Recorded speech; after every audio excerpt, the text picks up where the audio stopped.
नमस्कार प्यारे साथियों, संसारपुर के YouTube चैनल में आपका स्वागत है। और आज की क्लास में हम लोग पढ़ने वाले हैं कक्षा 7 की गणित दक्षता अभ्यास 11। ठीक है, इस चैप्टर में 1 से 17 तक के क्वेश्चन दिए गए हैं, जिसमें हम लोग आज की क्लास में 1 से 8 तक के क्वेश्चनों को कवर करेंगे। ठीक है, और आपका जो चैप्टर है वो है वृत्त। ठीक है, चलिए शुरू करते हैं। क्वेश्चन नंबर 1 में कहा गया आकृति 11.29 में, ये जो आपकी आकृति है 11.29 है। ठीक है, वृत्त का केंद्र O है, ये यहाँ पर वृत्त का केंद्र है। ठीक है, ये वाला, ये आपका D है, ये है O, ये है O वृत्त का केंद्र। ठीक है, और कहा गया रेखा OBOD, BOD ये रेखा है, कोण AOC का समद्विभाजक है। मतलब इस AOC इस पूरे कोण को क्या करती, आधा करती है, तथा COD कितना है, 50 अंश। तो ABC की माप ज्ञात कीजिए। कौन सा, ABC, मतलब ये पूरा कोण हमको चाहिए, ये पूरा कोण हमको चाहिए। ठीक है, आपको पता है कि ये आधा है, तो इधर वाला कितना हो जाएगा, ये भी होगा 50, और टोटल कोण देखा जाए ये पूरा कितना हो जाएगा, 100 डिग्री का, यानी 100 अंश का कोण होगा। और एक बात आपको पता है, नहीं पता है तो पिछली क्लास आप जरूर देखिए। ठीक है, जो अभ्यास 11C है वो पिछली क्लास जरूर देखिए, क्योंकि वहां पर बताया गया है कि अगर ये x है तो इसका 2 गुना होता है ये वाला कोण। ठीक है, यानी वृत्त पर बना हुआ जो कोण है मूल बिंदु पर, इसका मतलब ये है कि ये 100 है, तो इसका मतलब ये वाला कोण आपका कितना होगा, 50। ये पूरा होगा कितना हो जाएगा आपका 50 डिग्री होगा। तो इसको हम किस प्रकार से सॉल्व कर सकते हैं, अगर सॉल्व करना चाहें तो लिखेंगे कि ABC कोण ABC क्या होगा, आधा होगा किसके, कोण AOC के, AOC के। ठीक है, तो कोण ABC बराबर 1/2, कोण AOC कितना है, कितना है, 100 डिग्री है, यानी 100 अंश है, तो ये हो जाएगा आपका कितना, 50 अंश, यानी ऑप्शन आपका पहला ही सही हो जाएगा। ठीक है, ये सबसे आसान क्वेश्चन है। इसमें कहा गया आकृति 11.33 में AB वृत्त की जीवा है, जो AB है वृत्त की जीवा है, बिंदु C तथा D, C और D वृत्त पर हैं। यदि ADB 45 अंश, तो कोण ACB की माप होगी।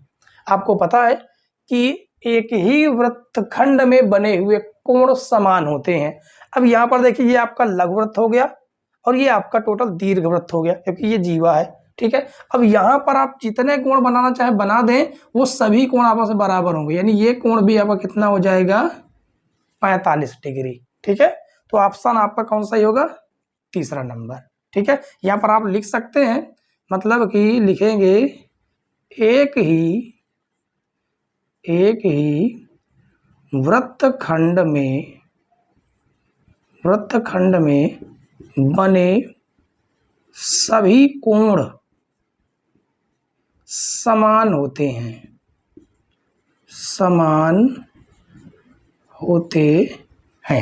ठीक है, ये आपकी प्रमेय पता होना चाहिए। इसके बाद क्वेश्चन नंबर 1 और 2 के बाद हम लोग सॉल्व करेंगे क्वेश्चन नंबर 3 और क्वेश्चन नंबर 4।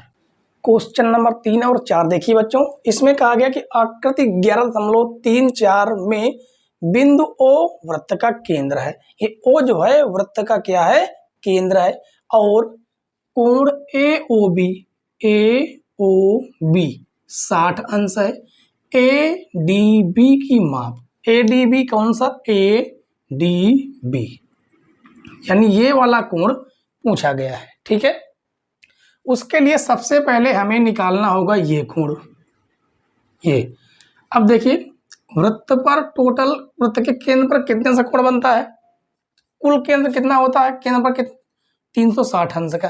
अब ये वाला आपका 60 है, तो ये वाला कोण कितना होगा, 300।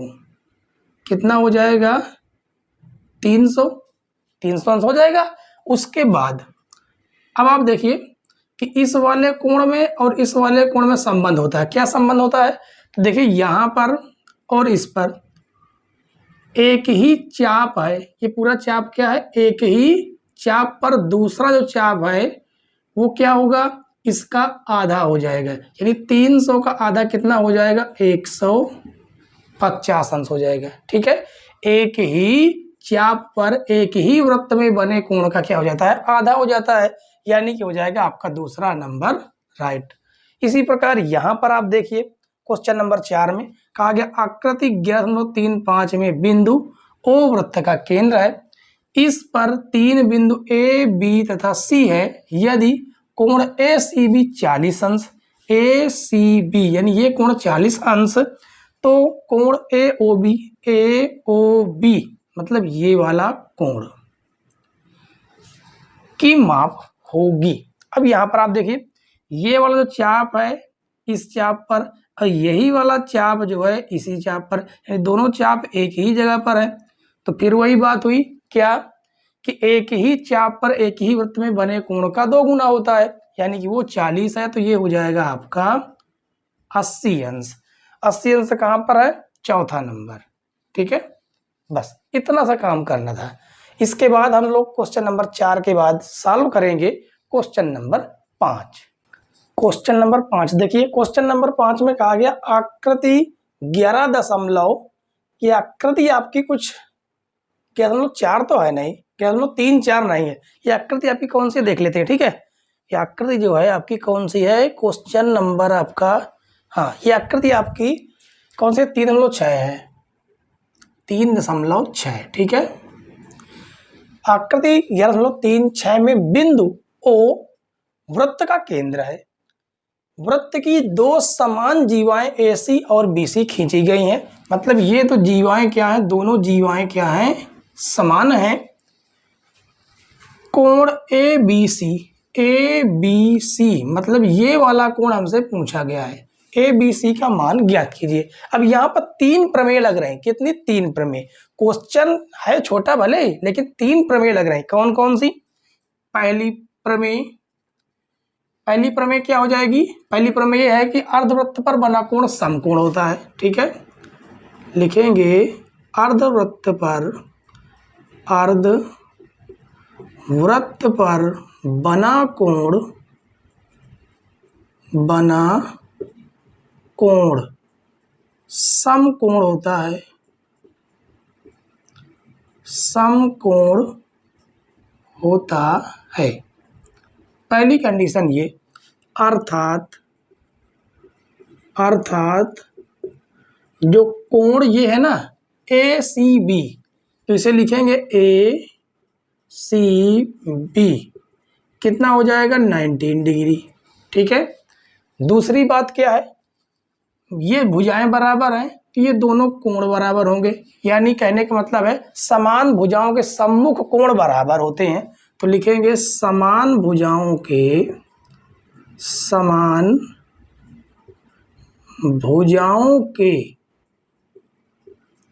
सम्मुख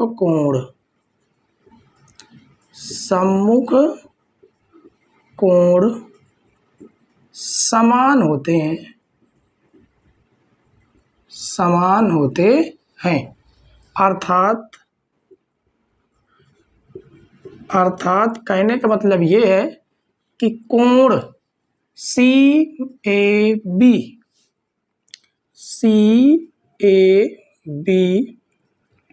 बराबर होगा कोण CBA के, कोण CBA के। ठीक है, ये दोनों कोण बराबर होंगे। उसके बाद अब तीसरी प्रमेय क्या है? तीसरी प्रमेय ये है कि त्रिभुज के तीनों कोणों का योगफल, त्रिभुज के तीनों कोणों का योगफल कितना होता है? 180 अंश होता है, 180 अंश होता है। ठीक है, यानी कि हम क्या कहेंगे? कोण ए या सी ए बी, कोण सी ए बी प्लस कोण ए बी सी प्लस कोण ए सी बी कितना हो जाएगा 180 अंश। और अगर देखिए हमने क्या माना है कि ये वाला कोण ए एक्स है, ये वाला कोण बी एक्स है, यानी एक्स अंश प्लस ये आपका 19 डिग्री है कि समकोण है और बराबर 180 अंश। तो यहाँ से आपके एक्स अंश 2 हो गए, यानी 2x अंश बराबर 180 अंश माइनस 90 अंश हो जाएगा। 2x अंश बराबर 90 काटेंगे तो आ जाएगा 45 अंश, यानी x बराबर कितना आया 45 अंश। कहने का मतलब है कोण ए बी सी आया 45 अंश। ठीक है, ये है क्वेश्चन नंबर 5। ये स्टार वाला क्वेश्चन है, स्टार इसमें लगा लीजिए। ठीक है, तो चलिए शुरू करते हैं क्वेश्चन नंबर 5 के बाद क्वेश्चन नंबर 6। क्वेश्चन नंबर 6 देखिए, क्वेश्चन नंबर 6 में कहा गया कि निम्नांकित वृत्तों में प्रत्येक का केंद्र O है। ठीक है, और प्रत्येक में x का मान ज्ञात कीजिए। ये आपके सामने 3 आकृतियां दिख रही हैं, तीनों आकृतियों में यहाँ पर x का मान ज्ञात करना है, ये x का मान और ये x का मान ज्ञात करना है। ठीक है, चलिए सबसे पहले हम पहला नंबर शुरुआत करते हैं। पहला नंबर क्या ज्ञात करना है, x अंश। x अंश मतलब कौन सा कोण हम ज्ञात कर रहे हैं, कोण AOB, कोण AOB ये हम ज्ञात कर रहे हैं। और ये जब कोण होता है इस कोण का 2 गुना होता है, यानी कहने का मतलब है 2 गुना होगा किस कोण के, ACB के 2 गुना हो जाएगा। ठीक है, तो हो जाएगा 2 गुणे और कोण ACB कितना 40 अंश, 40 अंश हो जाएगा 80 अंश।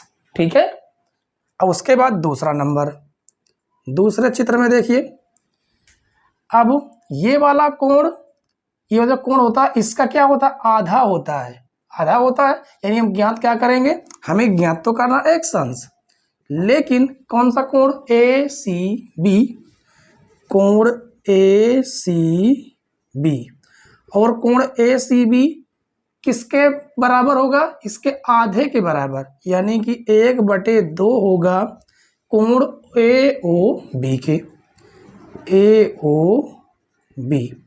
तो 1/2 गुणे 105 अंश, काटेंगे 2 × 9 2, 2 × 5 10, 2 दूनी 4 दशमलव 2 × 10, यानी कि 52.5 अंश ये वाला हो जाएगा। उसके बाद तीसरा नंबर देखिए, तीसरा नंबर में हमें x अंश निकालना है और वो क्या निकाल रहे हैं, ACB, कोण ACB बराबर किसके बराबर हो जाएगा, AOB के आधे के बराबर, आधा होगा किसके, कोण AOB के। तो 1/2 गुणे कोण AOB कितना है 70 अंश है, तो आधा कितना हो जाएगा 35 अंश, 35 अंश। ठीक है, उम्मीद है बच्चों की छठा नंबर क्वेश्चन सारे के सारे मान आपको समझ में आ गए हो, किस प्रकार से निकाले गए, सारे क्वेश्चन आपको समझ में आ गए। ठीक है, इसके बाद हम लोग क्वेश्चन नंबर 6 के बाद सॉल्व करेंगे क्वेश्चन नंबर 7, जो बहुत ही जबरदस्त क्वेश्चन है। ठीक है, और क्वेश्चन ये भी जबरदस्त है, इसलिए इसमें आप डबल स्टार लगाइए, इसमें आपको डबल स्टार लगाना है, जबरदस्त क्वेश्चन है ये। देखते हैं क्वेश्चन नंबर 6 के बाद क्वेश्चन नंबर 7। क्वेश्चन नंबर 7 देखिए प्यारे बच्चों, क्वेश्चन नंबर 7 इतना जबरदस्त है कि आपने सोचा नहीं होगा। ये डबल स्टार वाला क्वेश्चन है बच्चों, ये डबल स्टार वाला क्वेश्चन है। क्यों, समझिए आगे जब क्वेश्चन सॉल्व करेंगे तब आपको समझ में आ जाएगा। ठीक है, देखिए यहाँ पर क्या कहा गया कि वृत्त की एक जीवा की लंबाई उसकी त्रिज्या के बराबर है। ये आकृति हमने अपने मन से बनाई है। ठीक है, तो जो कहा गया है जीवा, अब ये AB क्या है, जीवा है, इसकी जो लंबाई है इन त्रिज्याओं के क्या है बराबर। ठीक है, त्रिज्याओं क्या है, बराबर है। और कहा गया इस जीवा द्वारा लघु वृत्तखंड पर आंतरिक कोण, यानी ये वाला कोण हमें क्या करना है, ज्ञात करना है, ये वाला कोण हमें ज्ञात करना है। ठीक है, इसका नाम दे देते हैं सी। अब इसको कैसे ज्ञात करेंगे, देखिए एक बात जानिए, यहां पर एक प्रमेय लग रही, तीनों भुजाएं क्या हैं, बराबर, तीनों भुजाएं बराबर तो तीनों कोण बराबर होंगे, यानी ये वाला कोण बराबर हो जाएगा बी के, कोण बी बराबर हो जाएगा कोण इसके। इसका मतलब ये है कि समबाहु त्रिभुज है कि नहीं। और समबाहु त्रिभुज के प्रत्येक कोण कितने होते हैं, समबाहु त्रिभुज के प्रत्येक कोण 60-60 अंश के होते हैं। तो ये वाला कोण भी आपका 60 अंश होगा, ये वाला कोण भी आपका 60 अंश होगा, और ये वाला कोण भी आपका 60 अंश होगा। लेकिन ये हमें प्रूफ करना है, निकालना पड़ेगा हमको। ठीक है, तो लिखेंगे हम जानते हैं, हम जानते हैं, क्या जानते हैं, समबाहु त्रिभुज है, समबाहु त्रिभुज है कि नहीं, बिल्कुल है। तो यहां पर लिखेंगे हम जानते हैं समबाहु त्रिभुज की सभी भुजाएं बराबर तो सभी कोण बराबर। ठीक है, हम जानते हैं समबाहु त्रिभुज के सभी कोण बराबर होते हैं, बराबर होते हैं। कहने का मतलब ये है कि कोण ए, ये वाला कोण ए बराबर होगा कोण बी, बराबर होगा कोण सी के। अगर आप ऐसे नहीं लिखना चाहते तो पूरा कोण लिख सकते हैं ओ ए बी, इस प्रकार से। ठीक है, चलिए इसी प्रकार से लिख देते हैं, कोई दिक्कत नहीं होगी, वैसे भी लिख सकते थे। कोण ओ ए बी बराबर होगा कोण ए बी ओ बराबर होगा कोण ए ओ बी के। ठीक है, और आपको पता है कि त्रिभुज के तीनों कोणों का योग 180 अंश होता है, तो सभी को जोड़ देंगे। कोण ओ ए बी प्लस कोण ए बी ओ प्लस कोण ए ओ बी बराबर 180 अंश। अब हम चाहें तो हर जगह पर क्या लिख सकते हैं, लिख सकते हैं ओ ए बी प्लस कोण ओ ए बी प्लस कोण ओ ए बी। क्यों लिख दिया, क्योंकि सभी कोण आपस में क्या हैं, बराबर हैं। ठीक है, तो कितने हो गए ये 3 कोण ए ओ बी बराबर 180 अंश। काटेंगे तिछंग 18 0, तो देख सकते हैं कि कोण ए ओ बी बराबर कितना आ गया 60 अंश।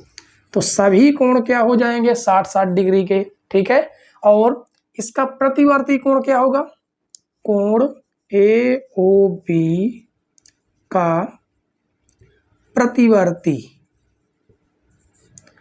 प्रतिवर्ती कोण कैसे निकलता है, 360 से 60 घटाकर कितना हो जाएगा 300। अभी प्रतिवर्ती है कौन, प्रतिवर्ती 60 अंश का ये वाला कोण, ये वाला कितना है 300 अंश है, समझ गए। अब ये वाला 300 अंश है तो एक ही चाप पर देखिए बना है ये पूरा और ये वाला, तो एक ही चाप पर बना जो कोण होता है ये इसका क्या हो जाएगा आधा, इसका क्या हो जाएगा आधा हो जाएगा। अब आराम से हम निकाल सकते हैं, कोण ए सी बी बराबर आधा होगा लघु वृत्तखंड का जो कोण है, लघु कोण आपका कौन सा है, ये वाला, यानी ए, इसका नाम यहां पर कुछ दे सकते हैं डी, ए डी बी, कोण ए डी बी के। ठीक है, तो 1/2 कितना है 300 अंश है, काटेंगे तो आ जाएगा 150 अंश, ये हो जाएगा आपका आंसर। देखिए कितना जबरदस्त क्वेश्चन था, बेहतरीन क्वेश्चन था, अब तक का सबसे अच्छा क्वेश्चन है प्रश्नावली का। ठीक है, तो क्वेश्चन नंबर 7 के बाद आज की क्लास का लास्ट क्वेश्चन और देख लेते हैं। ठीक है, 8 क्वेश्चन देख लेते हैं, बाकी बचे हुए जो क्वेश्चन आपके हैं वो अगले वाले पार्ट में हम सॉल्व कर लेंगे। ठीक है, तो देखते हैं क्वेश्चन नंबर 8। 8वां क्वेश्चन देखिए बच्चों, 8वें क्वेश्चन में कहा गया कि 3.0 यानी 3 सेंटीमीटर त्रिज्या का एक वृत्त खींचिए। ठीक है, तो हम मान लेते हैं कि 3 सेंटीमीटर त्रिज्या का हमने एक वृत्त खींच लिया है। उसके बाद कहा गया इस वृत्त की एक जीवा खींचकर वृत्त को 2 खंडों में विभक्त कीजिए। तो बस आपको क्या करना है कि पटरी की सहायता से आप इसकी कोई एक जीवा खींच दीजिए। ठीक है, इस प्रकार से एक हमने जीवा खींच दी। इसका आप नाम कोई दे सकते हैं ए, इसका नाम हमने दे दिया बी। अब यहाँ पर आपका कोई एक क्या होगा, केंद्र होगा ओ। ठीक है, अब हमें करना क्या है, उसने कहा 2 वृत्तखंड विभक्त कीजिए, तो आराम से अपने 2 वृत्तखंडों में विभक्त कर दिया है, जिसका नाम है, देखिए ये आपकी जीवा हो गई, एक तो आपका वृत्तखंड ये हो गया, दूसरा वृत्तखंड ये हो गया। आप चाहें तो इसको हटा भी सकते हैं। इस वृत्तखंड को हम लोग क्या कहते हैं, दीर्घ वृत्तखंड, दीर्घ वृत्तखंड, क्योंकि ये बड़ा है और दीर्घ माने बड़ा होता है। ये लघु वृत्तखंड है, तो लिखेंगे लघु वृत्तखंड। इतना सा केवल काम करना था बस। ठीक है, तो क्वेश्चन नंबर 8 आपका समाप्त हो गया। आगे के क्वेश्चन हम अगली प्रश्नावली में सॉल्व करेंगे, अगली पार्ट में सॉल्व करेंगे। ठीक है, और अभी तक आपने चैनल को नहीं सब्सक्राइब किया बच्चों, और चैनल पर हमारे नए हैं तो चैनल को सब्सक्राइब कर लीजिए। ठीक है, साथ में बेल आइकन प्रेस कर लेना, जिससे नई नई वीडियो की नोटिफिकेशन आप तक पहुंचती रहे। ठीक है, और आपकी जो गणित है, जो कक्षा 7 की गणित है, कल की क्लास में 100% आपका ये चैप्टर दक्षता अभ्यास 11 तो समाप्त हो जाएगा। इसके बाद मात्र आपके 2 ही चैप्टर बचते हैं, 2 चैप्टर। एक है क्षेत्रमिति, जिसको हम लोग इंग्लिश में बोलते हैं मेंसुरेशन। ठीक है, क्षेत्रमिति, और एक आपका और चैप्टर, छोटा सा चैप्टर, उसमें ज़्यादा कुछ नहीं है, लेकिन क्षेत्रमिति आपके लिए मोस्ट इम्पॉर्टेंट प्रश्नावली है। क्या है, मोस्ट इम्पॉर्टेंट प्रश्नावली है ये, समझ लीजिए। क्यों, क्योंकि ये प्रश्नावली क्षेत्रमिति आपको कक्षा 8 में मिलेगी, 9 में मिलेगी, 10 में मिलेगी। इन तीनों क्लासों में आपको ये प्रश्नावली मिलेगी। उसके साथ इसका उपयोग भी आपको 11 और 12 की क्लासों में भी देखने को मिलेगा, इसलिए प्रश्नावली आपकी मोस्ट इम्पॉर्टेंट है। ठीक है, तो इसके फार्मूले जो आज पढ़ लेंगे वही आगे भी काम में आने वाले हैं, इसलिए इसके फार्मूले भी आपको हम लिखाएंगे, एक एक फार्मूले लिखाएंगे, एक एक कॉन्सेप्ट आपका हम क्लियर करेंगे, ताकि आगे आने वाली क्लासों में आपको दिक्कत के सामना ना करना पड़े। ठीक है, तो आज की क्लास बच्चों में यहीं पर समाप्त करते हैं, फिर मिलते हैं अगली क्लास में। तब तक के लिए bye bye, tata, see you.